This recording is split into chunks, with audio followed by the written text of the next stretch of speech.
Good afternoon and good morning, everyone, and welcome back to the Blind Press YouTube channel and CoffeeStream episode 414. And we are back to doing the coffee stream at the proper time of day, in the afternoon, when it is normal to be drinking coffee. I hope you're all having a good Friday, getting ready for the weekend. I'm just hanging out here.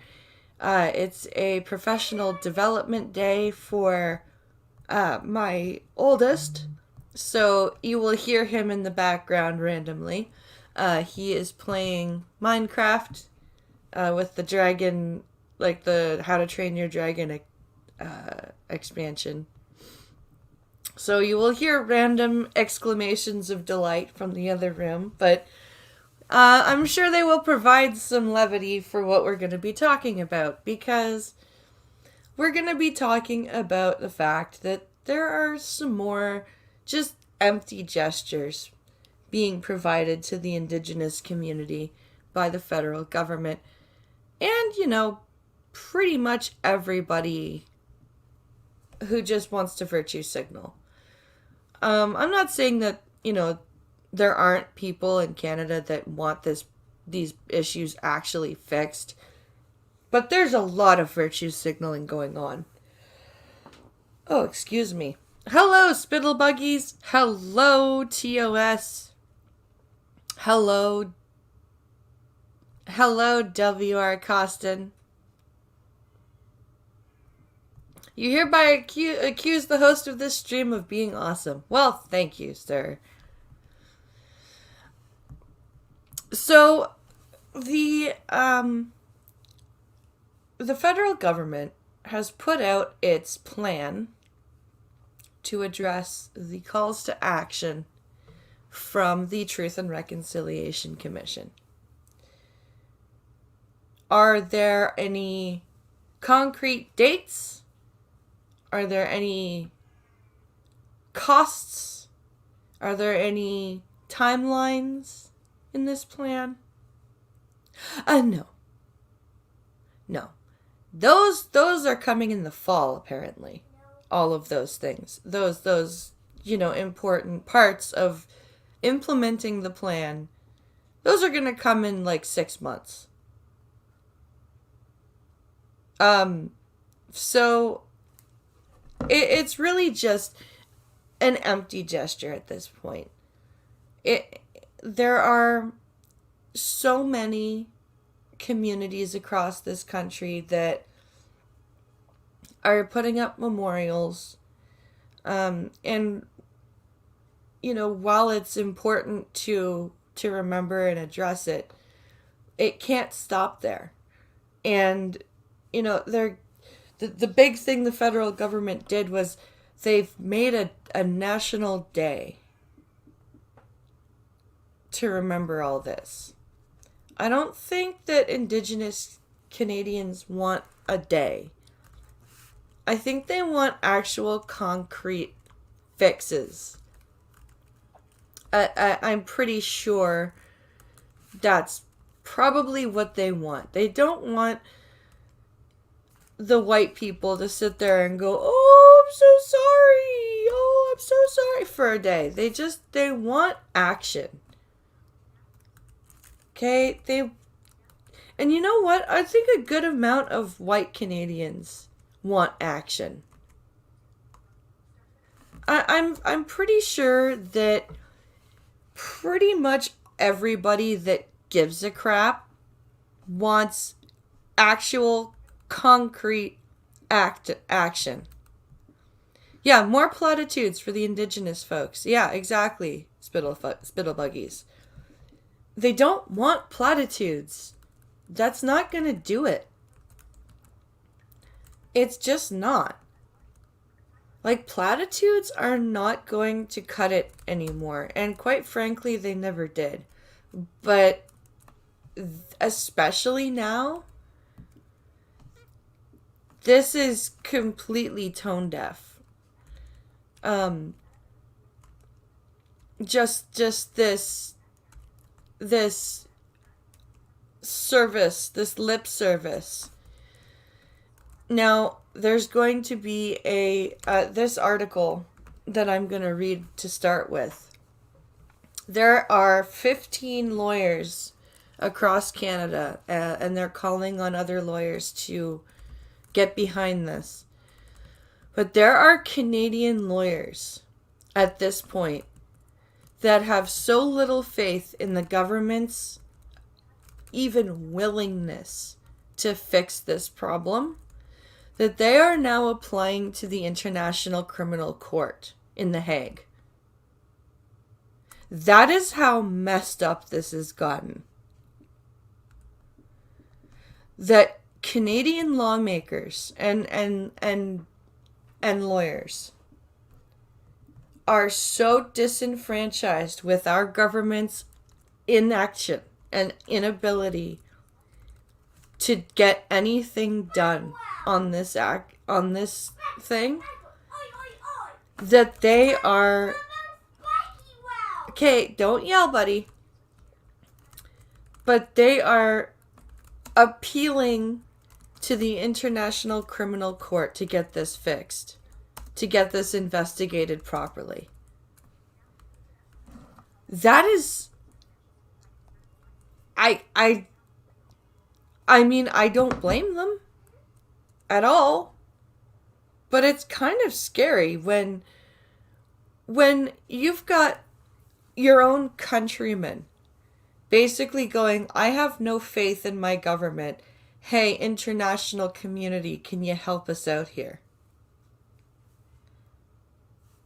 Like, holy crap. Usually it's other countries that go to the ICC and go, hey, this country's doing bad things.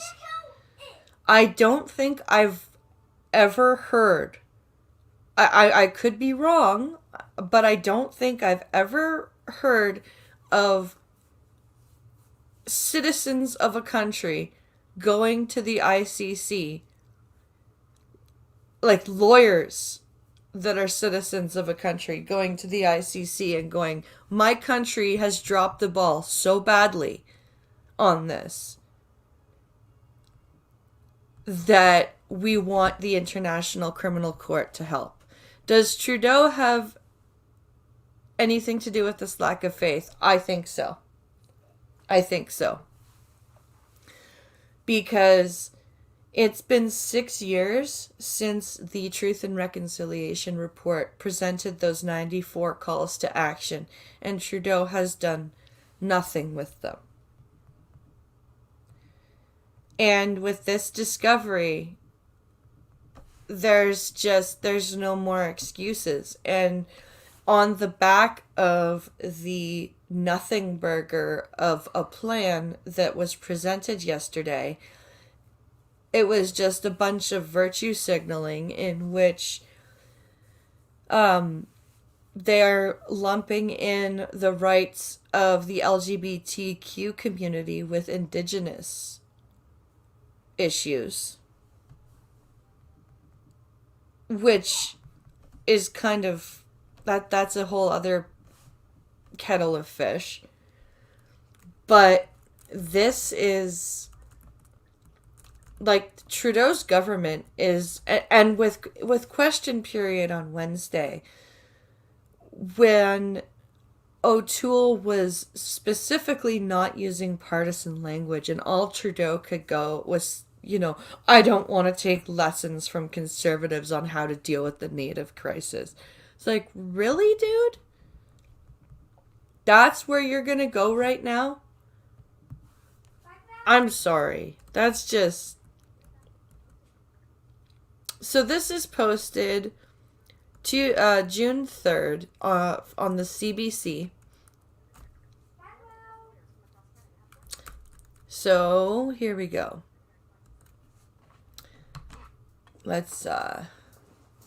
Here we go. More than a dozen lawyers from across Canada have formally requested the International Criminal Court, ICC, investigate the Canadian government and the Vatican for crimes against humanity following preliminary reports that the remains of an estimated 215 children were discovered at the former Kamloops Indian Residential School. 15 lawyers, headed by Calgary Council, have made the request to the ICC's Chief Prosecutor Karim Khan. If it happens, the investigation could lead to the prosecution of employees, agents, and actors of the Catholic Church and Government of Canada who were involved in either the creation and slash or cover-up of the burial grounds, said Calgary lawyer Brendan Miller. You are... So, yeah, the Catholic Church is another big culprit in this fiasco of the residential school issue.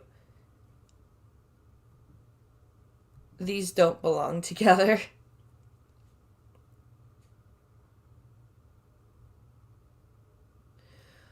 Honey, I think you're right. Pincalo says, I don't even think this is going to be the most numbers they're going to see. I think the place way up in the north is going to have higher numbers. Yeah. Yeah, there was. Yeah. This is going to get really ugly. We don't know the names of these children. They were intended to be erased, Miller said. It has taken this event to shame people into action. The time for gestures is over. Exactly. The time for gestures is over.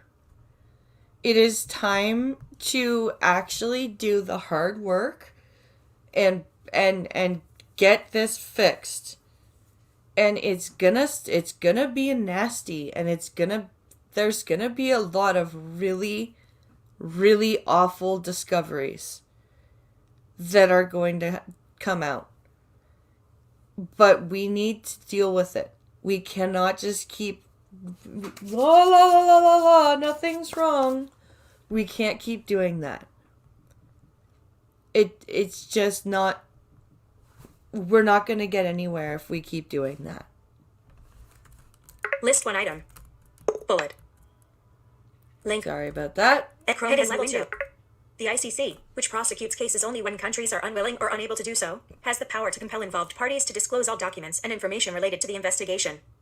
You are currently on a text element. So that's important. The lawyers say the deaths, graves, and treatment of children who were under government and church care is evidence of crimes against humanity, and they want the ICC to do whatever it takes to unearth the facts. You are currently... I think they may have a case here. Located in The Hague, the ICC has jurisdiction to investigate and prosecute 4 types of crimes, one of which being crimes against humanity, which are serious violations committed as part of a large-scale attack against any civilian population. And I would argue that what happened, basically, because the residential schools were open for 120 years, and, compared with that and the 60s scoop, which we're actually going to look at in a minute, there definitely was a crimes against humanity here. Included in the 15 types of crimes against humanity are murder, rape, imprisonment, enforced disappearances, and enslavement, particularly of women and children. You are... List 1 item. Bullet. You are... Link. End of list. Heading level 2. Chrome has more than a dozen lawyers from across Canada have formally requested 15 lawyers. More than a dozen lawyers. Where is it here? 15 lawyers. Sorry, I need to get to the bottom, or past this part, because there's more to this article. There is more to this article. I read the whole thing this morning. Where is it here?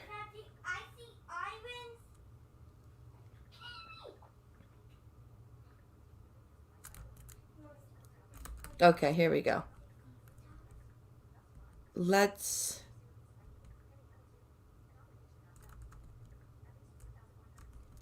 get back over here. Okay. Here we are. Heading level 2. 1 in 50 children died at school. You are currently on a text element. Heading left. The Kamloops Taysacway First Nation said last Thursday that preliminary findings from a survey of the grounds conducted by a specialist in ground-penetrating radar indicated the remains of an estimated 215 children were on site. So this is an estimate. It could be more. There could be more. There could be more people or more children. The childish behavior should not be overlooked. No, absolutely not.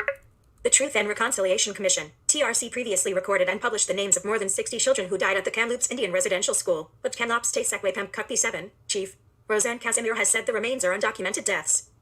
You are So correct. there are already 60 recorded deaths from this place. So this would bring the total up to almost 300 in this one place. Jesus Christ. More than 150,000 First Nations, Métis, and Inuit children were placed in residential schools between the 1870s and 1990s. Yeah, 1870s to 1990s. 120 years. At least 4,100 students, more than 1 in 50, died while attending such schools. The TRC estimates the actual number could be 6,000 or higher. You are currently... These are kids. So 4,000, let's take the low number, okay? 4,150. We'll take that. 4,150 in 120 years. 4,150 kids in 120 years.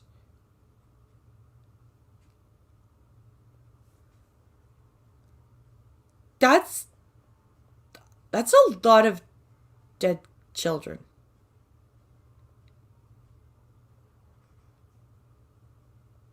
Specifically if you're trying to quote unquote educate them. Like, something doesn't quite work here for me. I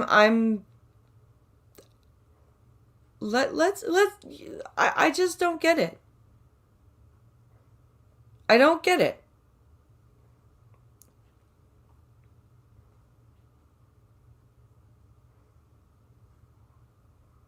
I'm call me crazy, but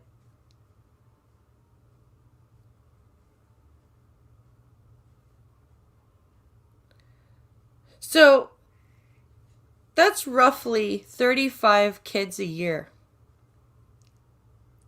that died.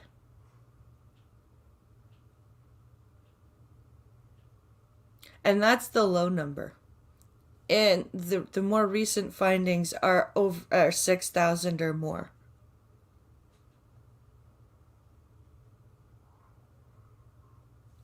I'm just...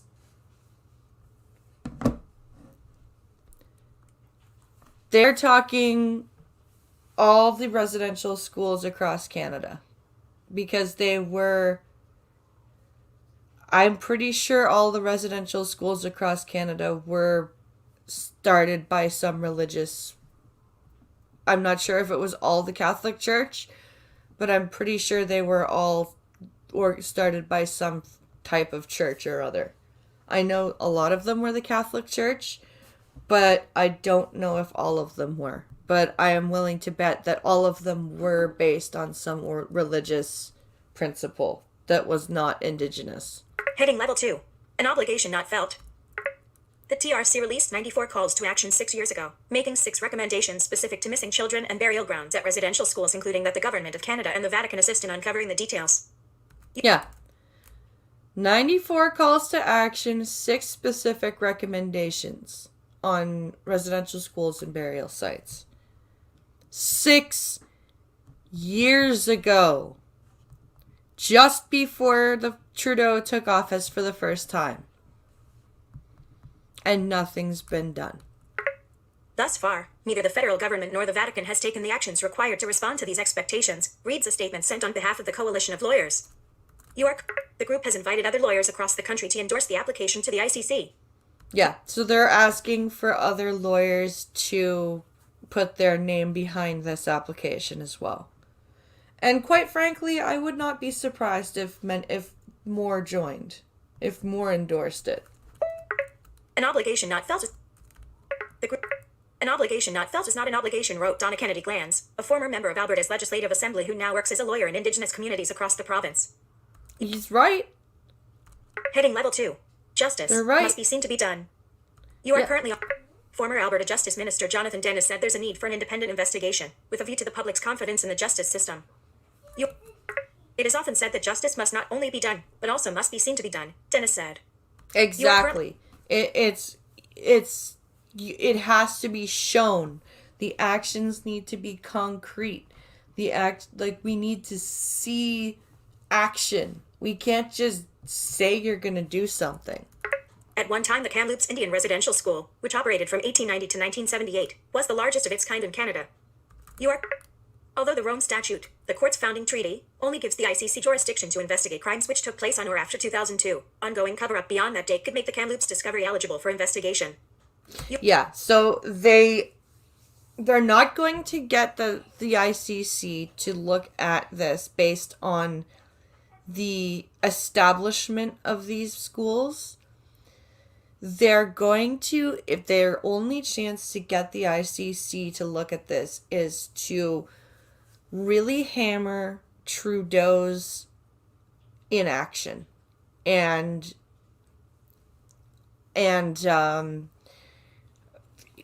what seems like a cover up.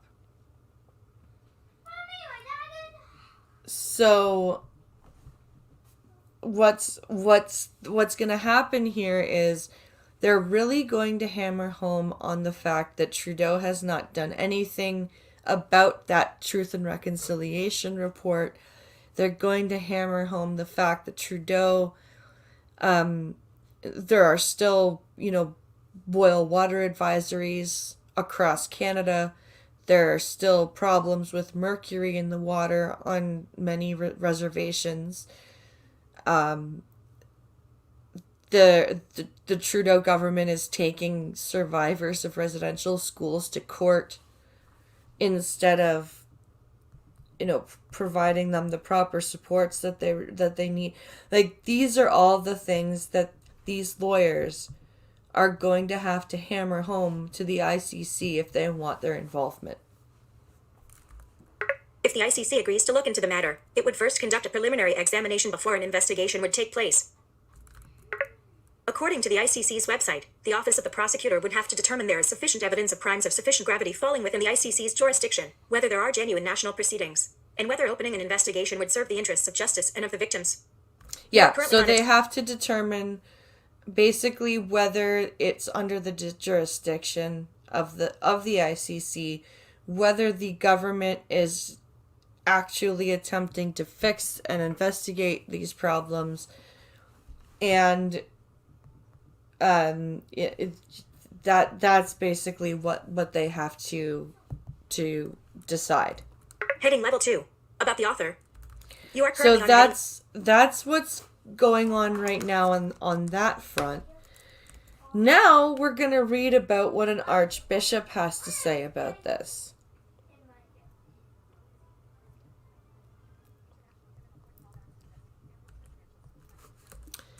All right.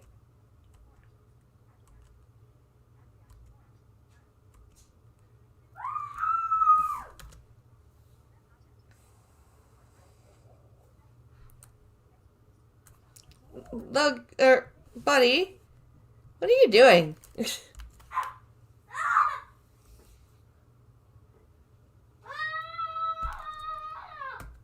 Oh, he's flying. That's what he's doing. Okay, so we're going to read about this archbishop and his comments on this whole thing.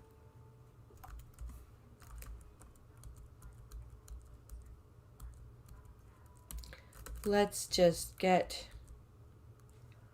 to StreamYard here.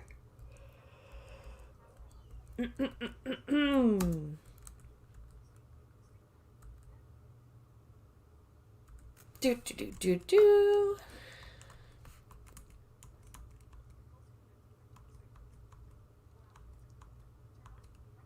Share. Thank you.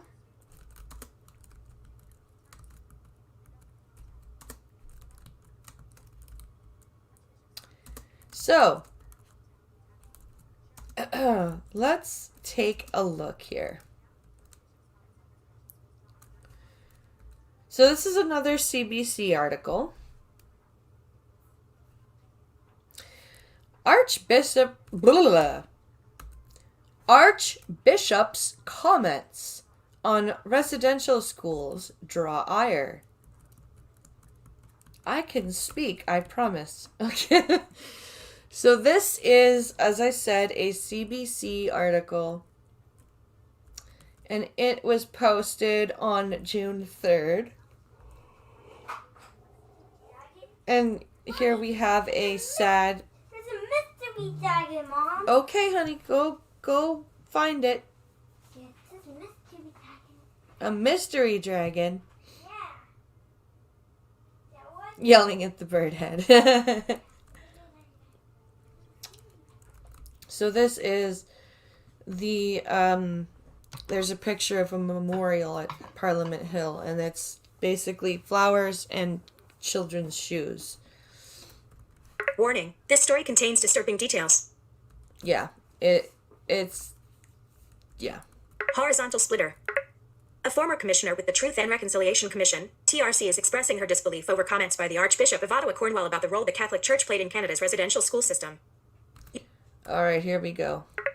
On CBC Radio's Ottawa Morning Thursday, Archbishop Marcel Dompuis admitted he knew little about the history or legacy of residential schools, and said the local archdiocese would have had little knowledge of what took place at the institutions, most of which were operated by the church. Wow. The little I know is that the government is the one that called upon the Catholic Church to help out. The Catholic Church sought the help from the religious communities at the time, the Archbishop told host Robin Bresnahan. Marie Wilson, who was one of the 3 TRC commissioners, told Ottawa Morning that the commission specifically called on churches to educate their members about their role in the chapter of Canadian history.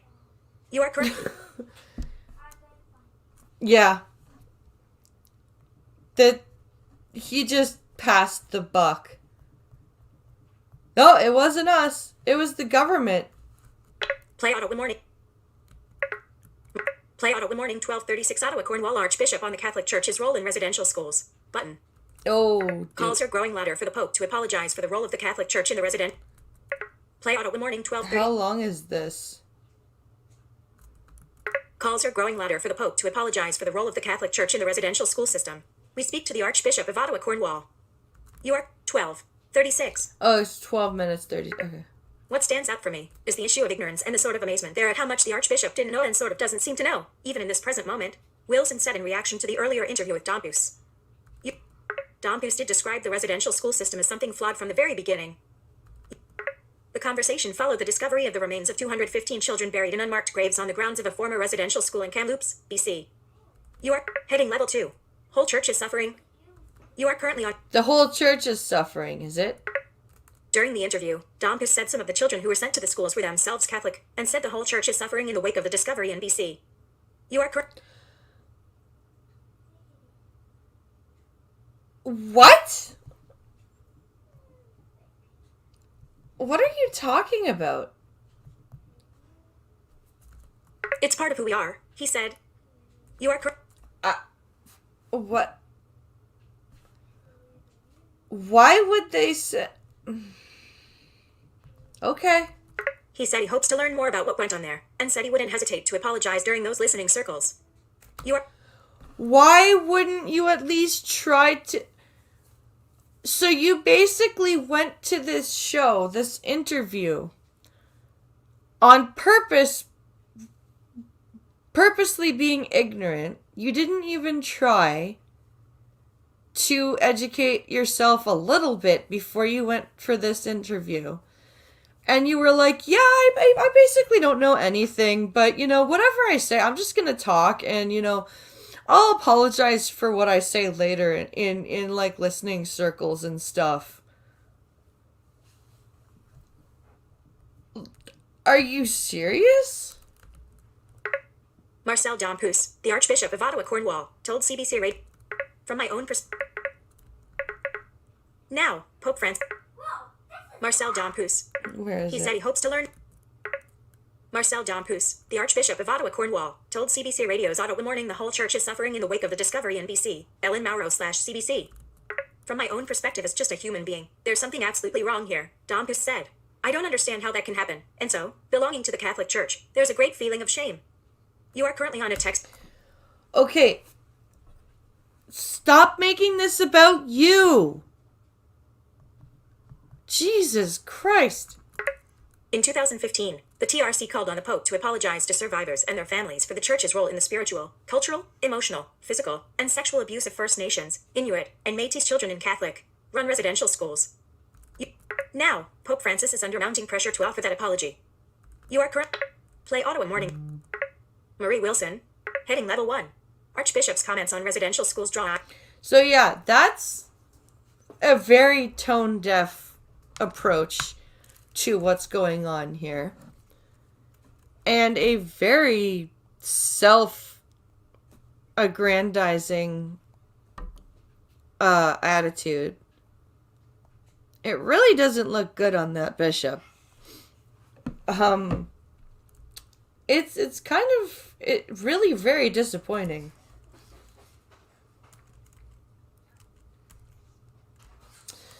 And before we move on from this, I just have a quick article from the Canadian Encyclopedia that's going to quickly outline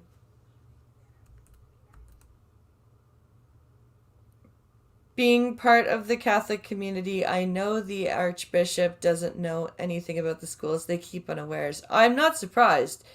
But, like, for him to go for that interview and, like, woefully decide not to at least do a little bit of reading before he went there and was just like, oh, yeah, it's really sad and bad and all of us Catholics are really, really horrified and we're suffering too, you know. Like, that's kind of a crappy thing to do.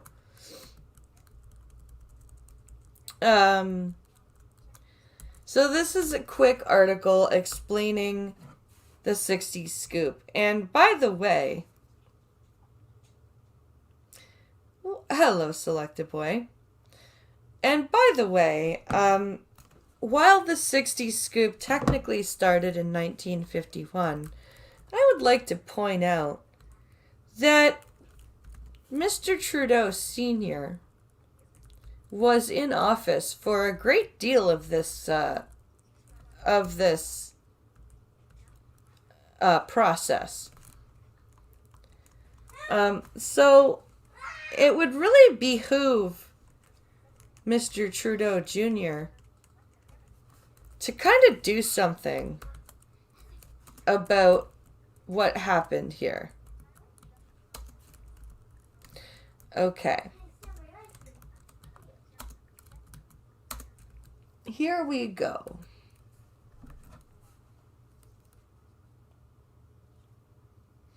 So, this is from the Canadian Encyclopedia, the 60s scoop, and this is actually pretty balanced. It's just factual. There's not much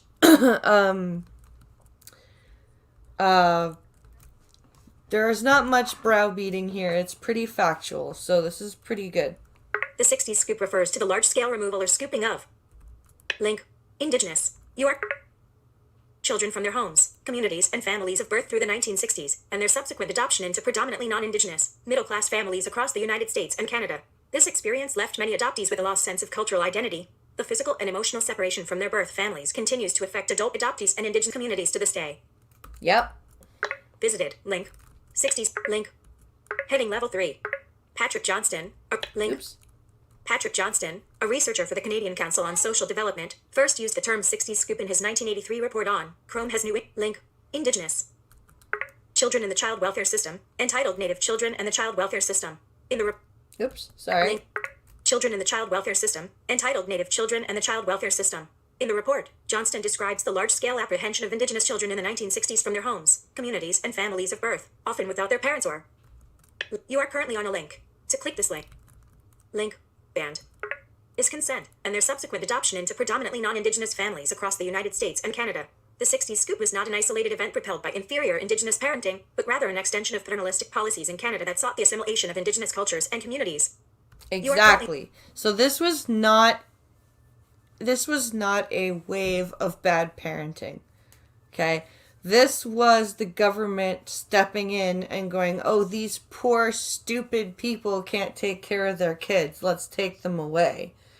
Instead of going, "Well, we've kind of forced them into this little corner of land, and we're not really giving them the ability to farm slash hunt slash fish slash take care of themselves. So they're now living in poverty and can't take care of their kids. You know, maybe we should help them out of that problem. No, we'll just take their kids." What? That's what they decided.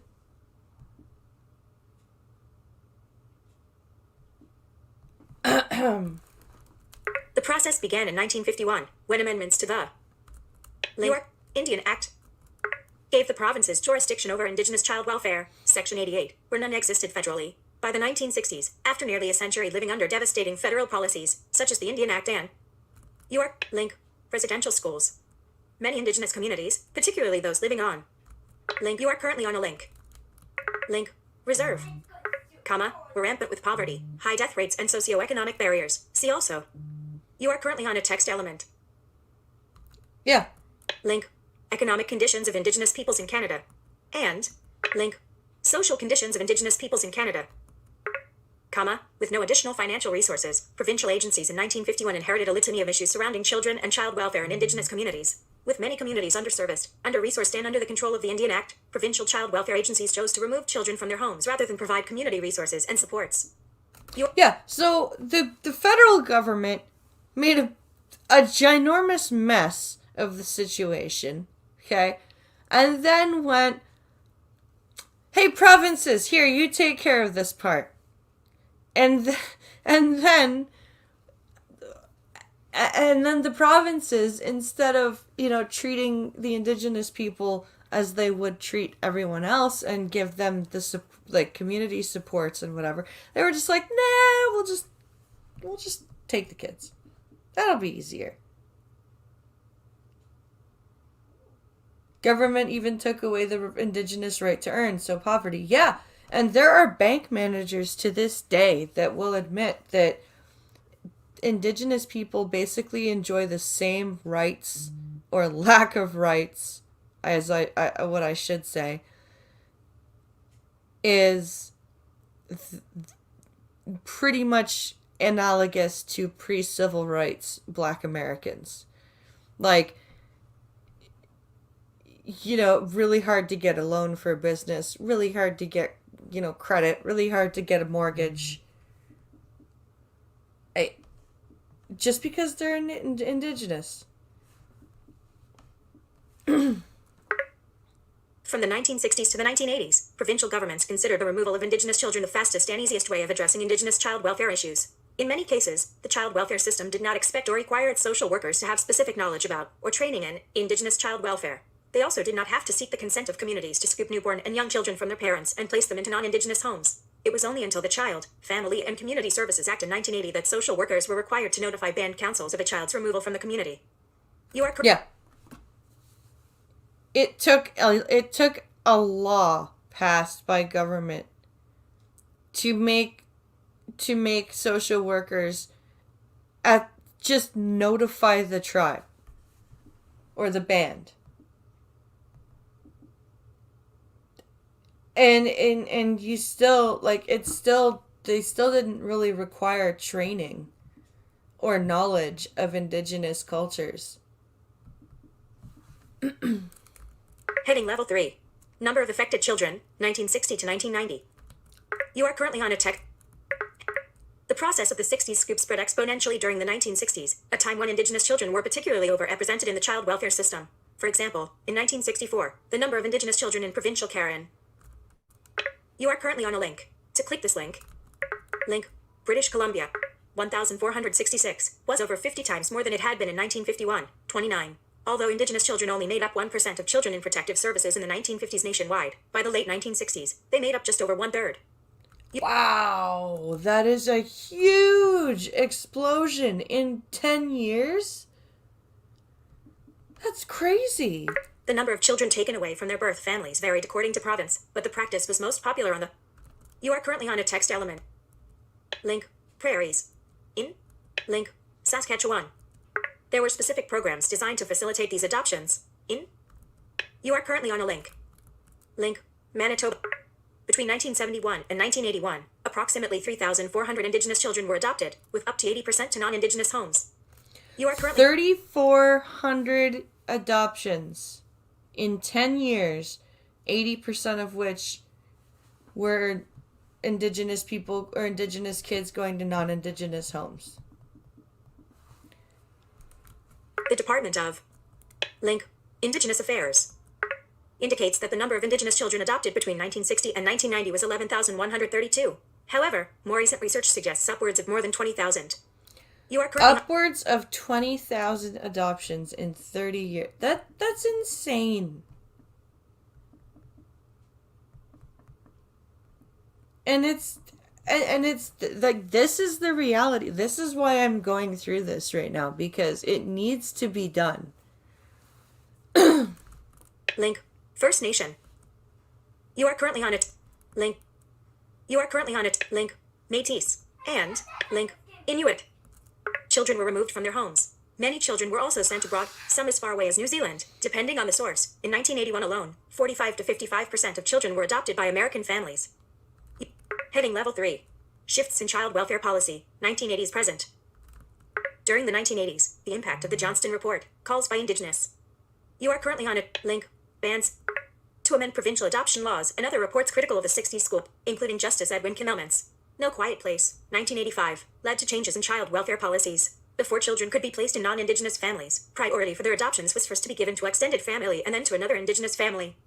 You are correct. Yeah, and they've started doing this for most adoptions through the Family and Children Services. They will try to place kids with extended family first, and then they will try to, like, it's just a common practice now, but specifically with Indigenous kids, they try to go for the extended family, and they try to go for, if they can't get extended family, then they go for another Indigenous family.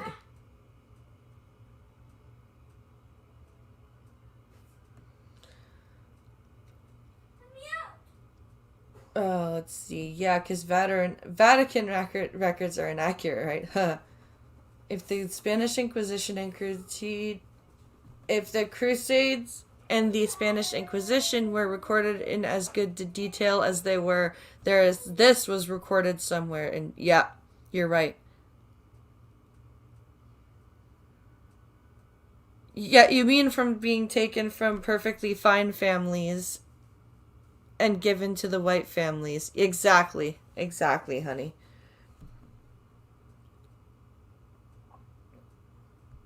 Yeah, most of these kids would have been fine with their birth families. Their birth families just needed some support. That's all they needed. A lot of these families just needed support. They didn't need their kids taken away from them.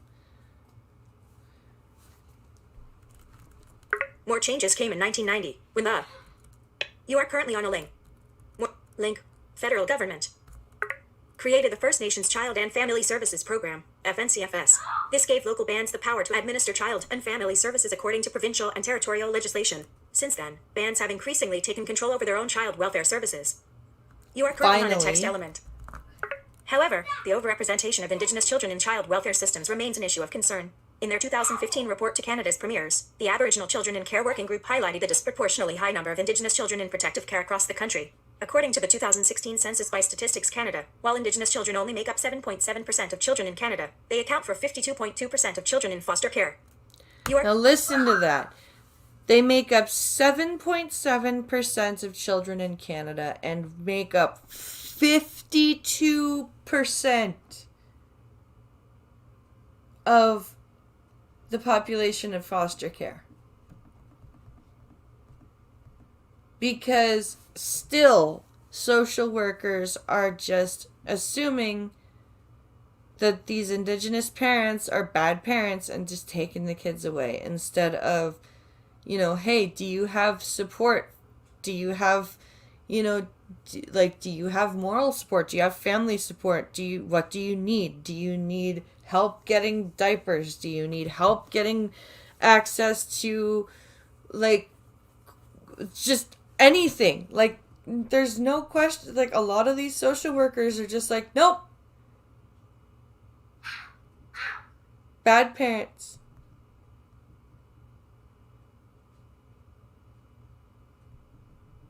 I just said what you said was right on the nose. Heading Level 3. Sociocultural Impacts. You are currently on a text element. Heading Level. The long-lasting effects of the 60s scoop on adult adoptees are considerable, ranging from a loss of cultural identity to low self-esteem and feelings of shame, loneliness, and confusion. Since birth records could not be opened unless both the child and parent consented, many adoptees learned about their true heritage late in life, causing frustration and emotional distress. While some adoptees were placed in homes with loving and supportive people, they could not provide culturally specific education and experiences essential to the creation of healthy, Indigenous identities. Some adoptees also reported sexual, physical, and other abuse. These varied experiences and feelings led to long-term challenges with the health and livelihood of the adoptees. As a result, beginning in the 1990s, class action lawsuits against provincial governments have been pursued in You are current link Ontario. Link Chrome has new window. Link Alberta. Link Saskatchewan. And link Manitoba. You are current Ontario, Alberta, Saskatchewan, and Manitoba. Nearly half of our provinces have class action lawsuits. 4 out of 10. That's not a good statistic.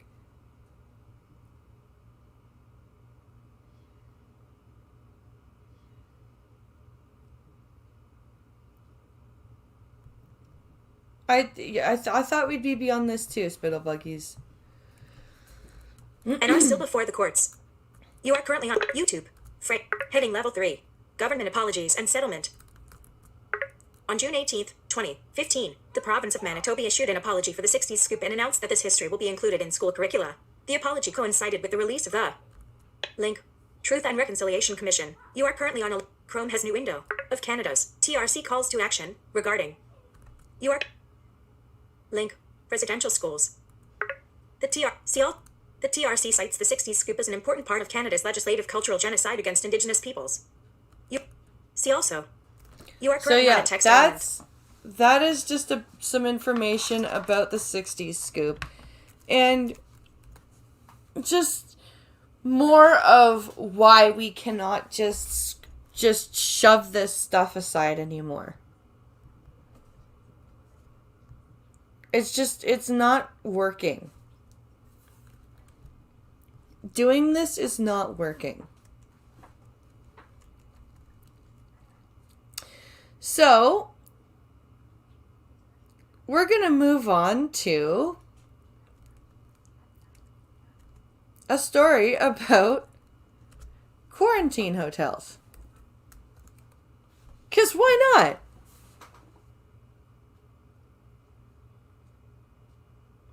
Why not?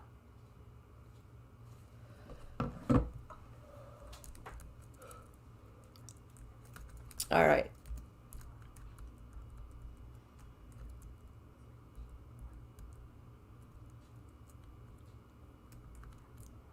Where's the window tab? There it is.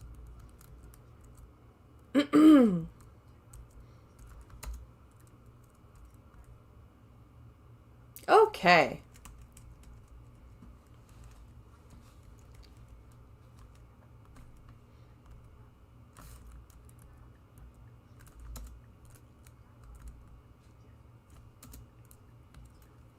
Okay, Chrome tab.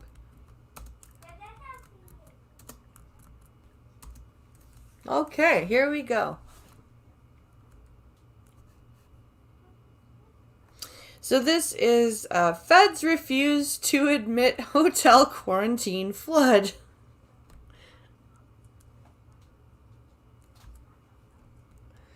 Prime Minister Justin Trudeau and his advisors have opted to raise the fine for refusing to go to a quarantine hotel to $5,000.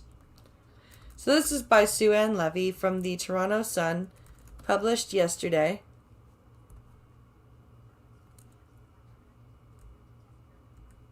So here we go.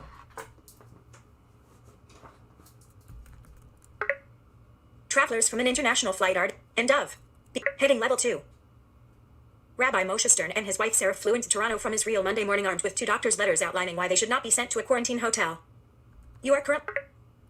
The letters, from a Toronto and an Israeli doctor, state the respected Rabbi Emeritus of Shirei Tefillah on Bathurst Street keeps strictly kosher and suffers from diabetes. His wife, the letters explain, has hypertension and extreme anxiety, which would be exacerbated with confinement to a small hotel room.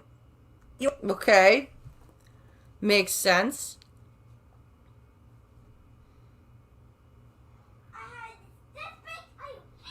Extortion and forced imprisonment. Yep. The 2, said Stern, were fully vaccinated by the end of January in Israel. You are Okay, currently on a so they were also fully vaccinated in Israel. They have 2 doctor's letters, one from a Canadian doctor.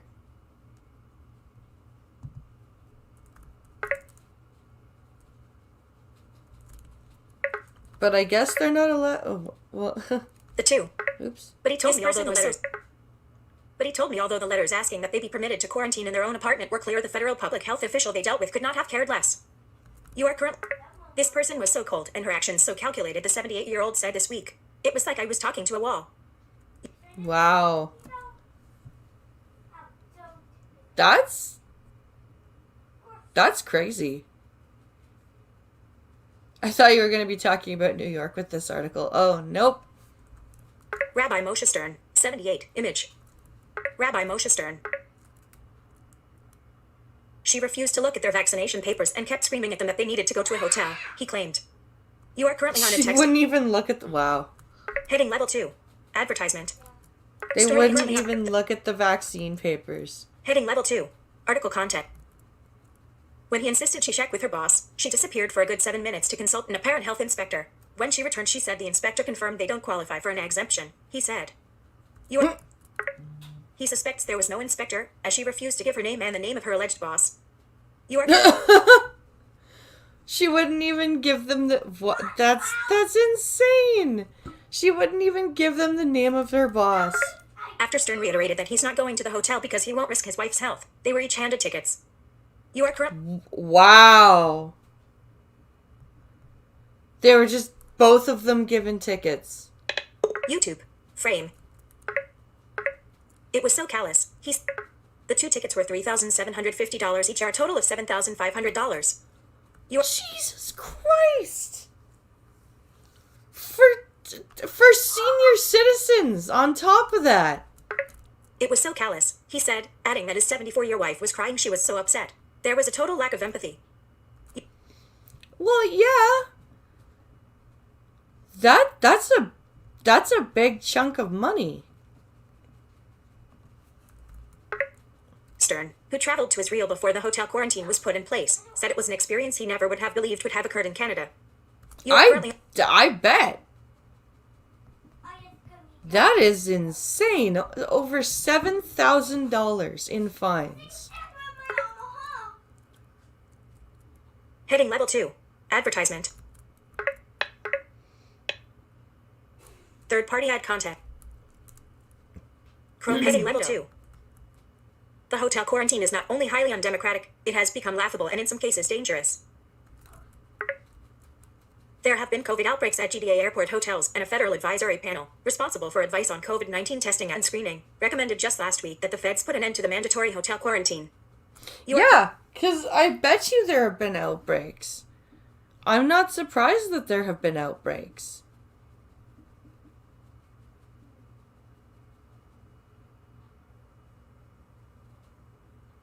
I'd be taking the ticket and go fighting it in court, saying I have all my papers, go fuck your hat. Yup. Yup.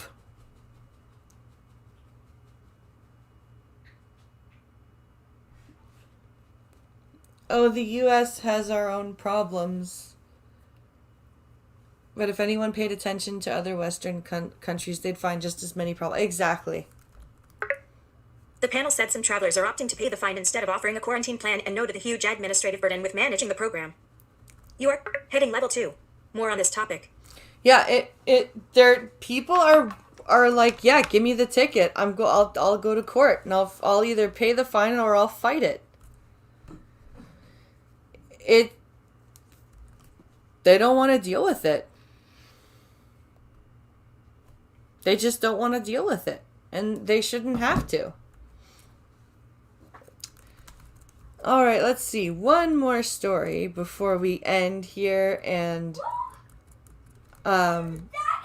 I take the crazy child back outside.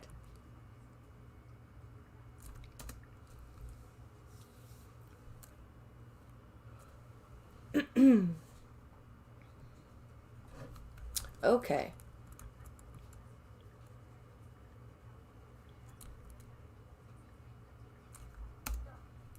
Here we go.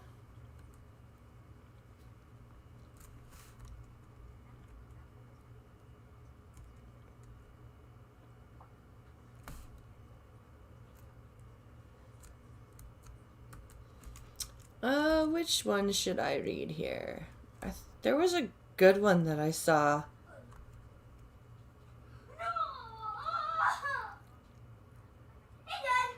Oh, yeah, let's read this one.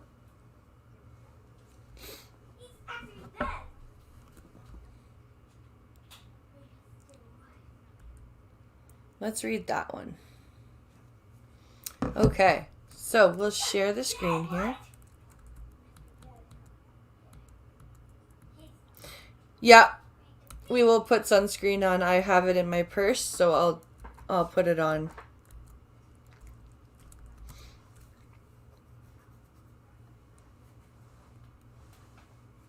Okay.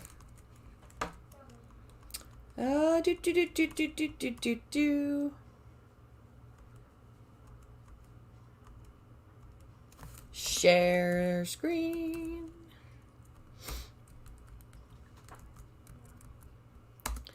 So this is from the Toronto Sun as well, and it's the Crime Hunter column.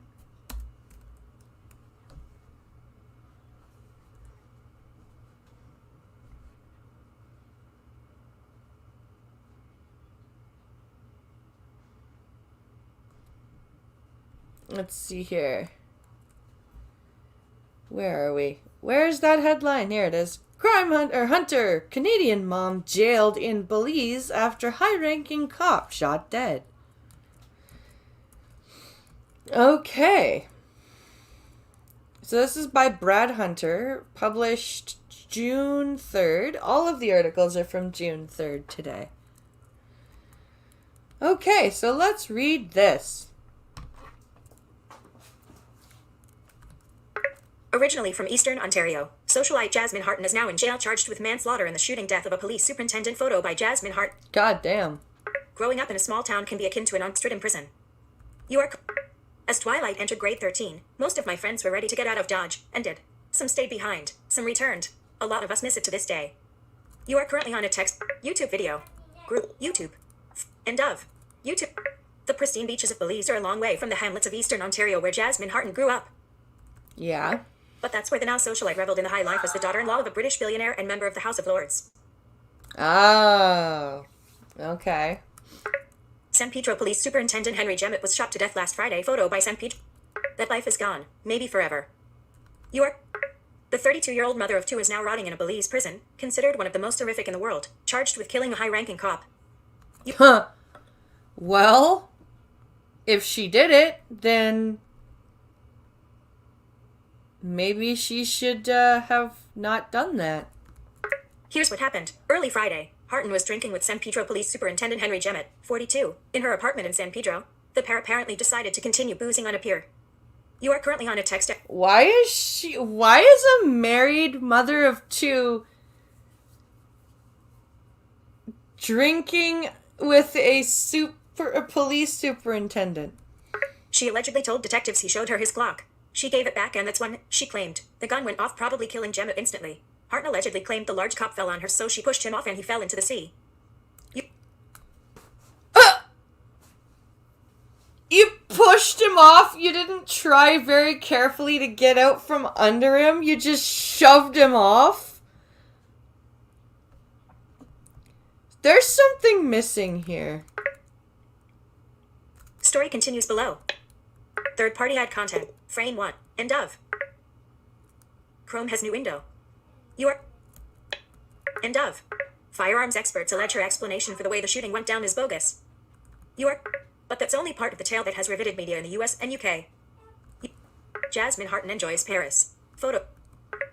The Toronto Sun has learned that Harton had been married before arriving in Belize in 2014, no doubt drawn by the sun, the scent, and family members working in real estate in the tropical paradise. Previously on social media, she had extolled the virtues of Paris. She was clearly a beautiful young woman having fun and finding her way in the world. Upon arrival in Belize, she posted a photo on her Facebook page of the beach that was taken in paradise. She began establishing herself in real estate, selling for both Remax and high-end seller Christie's. Remax is in Belize? Oh, okay. Months after her arrival, Harton appears to have hooked up with local high flyer and real estate developer Andrew Ashcroft. He is old money, big money, and daddy is the billionaire Lord Michael Ashcroft. Oh, Lord Michael Ashcroft. Okay. I know who that is. Good God have mercy. Yeah. Story continues below. Third party ad content. Frame 2. End of. Chrome. Ashcroft family dream. In Belize, the Ashcrofts carry a very big stick. Gemins, the dead man, was a... Chrome has Ashcroft. In Belize, the Ashcrofts carry a very big stick. Gemins, the dead man, was a friend of the family. Chrome has new window. Ashcroft family dream project. The new Alaya Resort. Photo by Alaya. So there's a... 3 weeks ago, the couple opened the brand new gleaming Alaya Resort, where Harton is the so-called creative director. There have been whispers of a sexual affair between Harton and Gemins. One report said before the fateful night, Gemins boasted he had a date and he would take the secret of who to his grave. Wow. This is just straight out of a soap opera. Local media said Harton was blood-soaked when she was busted and offered nothing. Then, cops threatened her with cocaine possession. Never a good scene in a place like Belize. You are correct. No. So far, Harton has been charged with negligent manslaughter and there is the real possibility she could wiggle off the hook with a fine if found guilty. Wow. Story continues below. Third-party ad content. Frame 3. End of. Third-party ad Chrome Gemins family. That's sad. End of. Gemins family are calling his death murder. Yeah. Harton and hubby Andrew Ashcroft, whose Chrome has new Harton's efforts to Harton's efforts to win bail have been torpedoed because she is considered billionaire Lord Ashcroft. Voiceover, what are you doing? Harton and hubby Andrew Harton's efforts to win bail have been torpedoed because she is considered a flight risk. Besides, they allege she killed a cop. Yeah, exactly. She could very well be a flight risk, and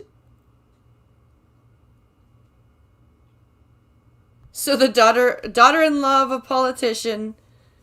No, it's his daughter-in-law.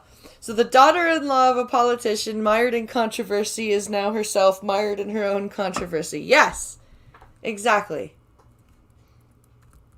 According to the Daily Mail, the adjustment to jail for Harton hasn't been pretty. If assuming her story is true, why would you not clear your weapon before showing the... Exactly.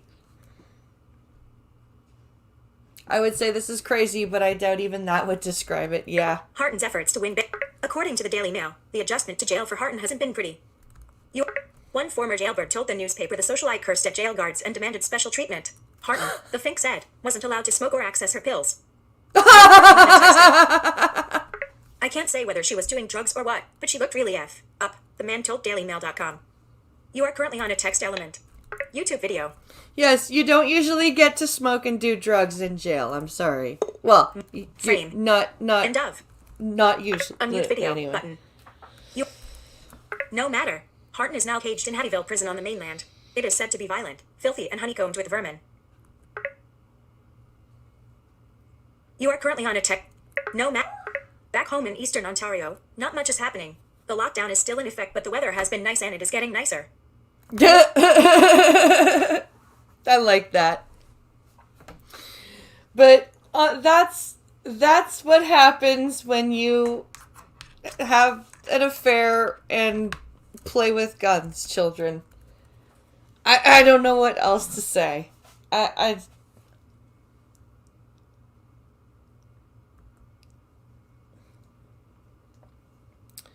So, yeah, I don't know what to say other than that. Bitches be crazy. Oh my goodness. All right, my friends. I hope you guys enjoyed yourselves today. I know it was a bit heavy. I'll try to keep it a bit lighter on Monday, but there's a lot of this stuff going on in Canada right now, and it needs to be brought to light and it needs to be talked about. So I know this is pretty heavy stuff, but I do thank you for bearing with me and listening, and I hope you guys have a great weekend. Please remember to come by Twitch tonight at 11 o'clock p.m. Eastern for Beat the Blind Girl, the Friday night version. I hope you guys have a safe and happy Friday, and I'll catch you tonight on Twitch. And remember, the Star Trek stream tomorrow is all about episodes that just grabbed us in the feels, whether they be sad feels, happy feels, or creepy feels, just episodes with a strong flavor. And that's what we're going to talk about tomorrow. So join us for that as well at 5 p.m. Eastern. I hope you guys have a great weekend, and I'll see you later. Bye, guys!